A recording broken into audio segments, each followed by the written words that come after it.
അപ്പോൾ താമരപ്പൂവിൽ വാഴും ദേവിയല്ലോ. ഇതിൻ്റെ സെക്കൻഡ് പാർട്ട് ഇടാൻ കാരണം നിങ്ങൾക്ക് കുറേശ്ശെ പഠിച്ചോട്ടെ വിചാരിച്ചിട്ടാണ്. അപ്പം ഗഗ ഗാഗ രിരിക ഡിരിക അത് തൊട്ടിട്ട് അങ്ങോട്ട് വായിക്കാം. ഗഗ ഗാഗ രിരിക ഡിരിക സരിക നിസരിക പനി സരിക. ഒന്നുകൂടി. ഗഗ ഗാഗ രിരിക രിരിക സരിക നിസരിക പനി സരിക. അടുത്തത് പപ്പ പാപ്പ ഗഗപ ഗഗപ രിഗപ സരിഗ നിസരി നിസരിഗപ. ഒന്നുകൂടി.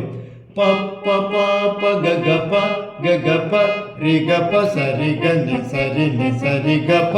അടുത്തത് നിസനി സനി പനി സനി പനി സനി സ രിസ രിസ പനി സരി സ. ഒന്നുകൂടി. നിസനി സനി പനി സനി പനി സനി സ രിസ രിസ പനി സരി സ. ഇത്രയും പഠിക്കുക. വളരെ നന്നായിട്ട് ഫിംഗറിങ് വെച്ച് ക്ലിയറാക്കി ഒക്കെ പഠിക്കുക. ഇനി എന്തെങ്കിലും ഡൗട്ടോ കാര്യങ്ങളൊക്കെ ഉണ്ടെങ്കിൽ എന്നെ നിങ്ങൾ വിളിച്ചോളി.